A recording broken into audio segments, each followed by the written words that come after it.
You don't even have to win to receive the bonus. It is guaranteed. Prize Picks, run your game when you want. Jose Ramirez won his 5th Silver Slugger award last night, but they announced the 3 finalists for the AL Rookie of the Year award, and the 3 finalists did not include Cade Smith. The 3 finalists were Colton, the outfielder for the Baltimore Orioles, Luis Gil, the starting pitcher for the Yankees, and Austin Wells, who took over their starting catcher spot for the Yankees. Bull, was Cade Smith robbed of an AL Rookie of the Year finalist spot? I believe he was.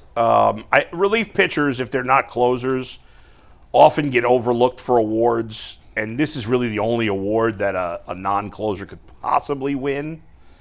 I think in the end I'd go with Cowser as the Rookie of the Year.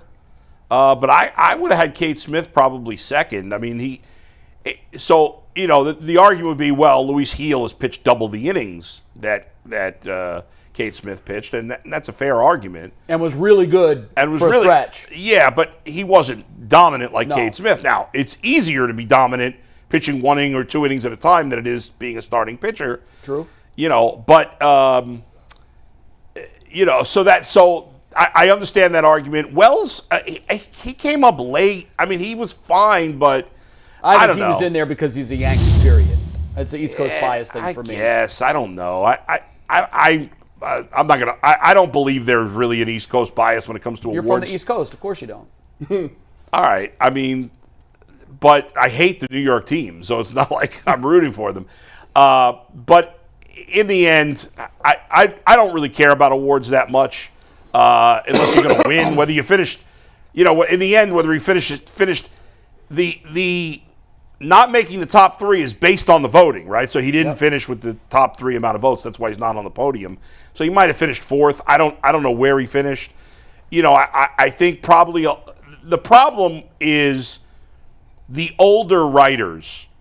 They're not going to vote for a middle reliever. The middle relievers usually never get any.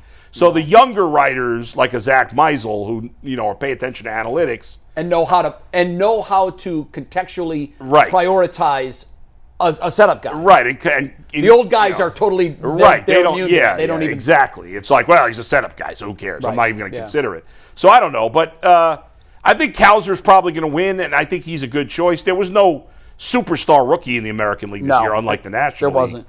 Paul Skeens might win the Cy Young and the Rookie of the Year in the National League. That hasn't happened in a long time. Yeah, I mean, I think he won't win the Cy Young because he didn't pitch enough innings, but I don't know. But anyway, yes, to answer your question, I think Cade Smith should have been in the top 3. I would have had him on my top 3 personally. Why we not talk about the Japanese dude? We talked about it yesterday. No, Jay wasn't here when we was talking about it. We need this Japanese dude, Jay. Misaki. What's his name? Okay, I'll tell. Do you know about him? Yeah, he's the guy that we need him. The Dodgers have said they're not going to go in on or something. Oh, I didn't hear that. Yeah. Well, here's the interesting thing. I brought this up yesterday for those who weren't with us. This is an opportunity that teams like the Guardians almost never have. Roki Sasaki is the best player, or at least the best pitcher, in the Japanese league.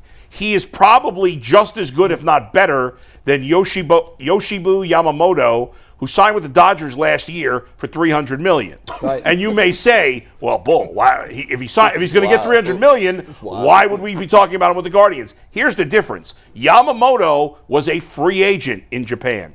So he was a free agent and could free sign to go. This guy is not a free agent. He's being posted. He's young. He's only 23 years old. Which rare that you get an opportunity to bring a player that young. Very rare. Otani came over younger, and I think Ichiro did. Ichiro was, I think, 30. Nah, not quite that old, but he was not this young. Old. Yeah.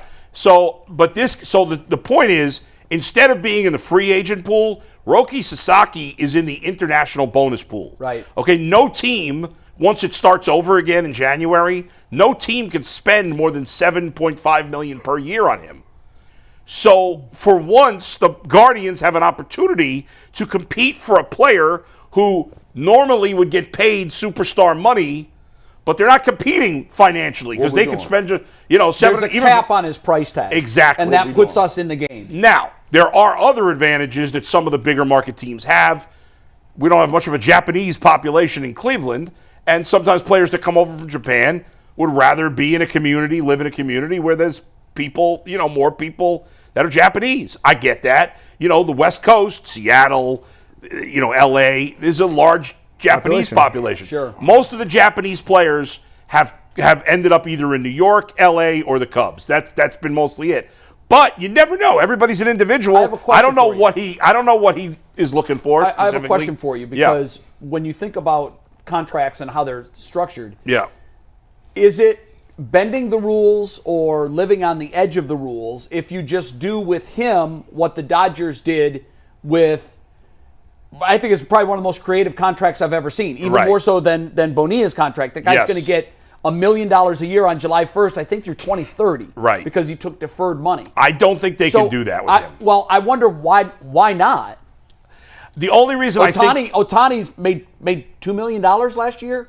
Right. I think because he's not a true free agent. Yeah, so I'd like to know that for sure. I don't know it for sure. That would take the Guardians out of the running. Yeah, the only reason I'm assuming that that's the case is I was listening to a conversation about him on MLB radio. And they didn't bring that up. I'm sure they would have brought that up if it was the case. I hadn't really thought about that, but yeah. Well, I just thought about it because I'm sure he's idolizes Ohtani. And I wouldn't want to come into a league where there's a salary cap for me and just me. Well, it's not just him. It's all international, all the Latin players. Right, I get that. I get that. Yeah. But you're coming in at I think you're coming in at a disadvantage. Yeah. Whereas if you wait to become a free agent, it's a different issue. Right? Right, but he wants to come to America right now. Sure, I get that. Yeah. All things being equal, would you go after him? If it ain't no thing. If there's a cap on it, then I absolutely go after it. But that's why I asked Bull the question because I don't know the answer to that. Well, I'll double check that, but I'm pretty confident that they can't do that. For those who don't know, Ohtani's essentially he's technically signed a contract, or not technically, but he was $70 million a year. Yes, but he's only getting paid $2 million a year for the next, I think, 10 years, and then after that, he's going to get all the rest. Is that inflation? Does he get in the? No, those dollars are fixed, but it doesn't matter. Yeah, I mean it's so much money. It's $68 million a year. He did it mostly to help the team be able to spend more. Yeah, but he also did it, I'm sure, because he probably won't be living in L.A. That's exactly why and he won't be taxed as His agent said, you're living in a high state tax area. Yeah. You're not going to have to pay that state tax in 10 years from now because you likely won't be living in California. That's right. So I'm on my 68 deferred. I needed to be in a money market account too. Yeah. I need that on top of that. One thing real quick on Cade Smith, I want to hear one thing. You used the word robbed. To me, that means that he absolutely, certainly should have been there and wasn't.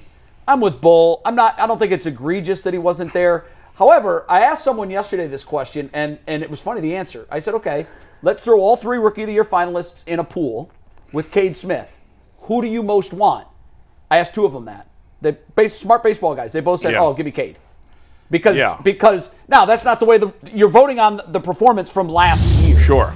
But you're projecting out at a position that is very valuable, particularly as baseball has become a bullpen game. Absolutely. So I think, long term, he stands to be the biggest star of this group. Because he's going to be a closer, and he's going to be a closer sooner than later. Yeah, that's true. So for that, if you put all 4 of them into a pool, and I say you can take whichever player you want and have a draft, Cade Smith's the number 1 pick.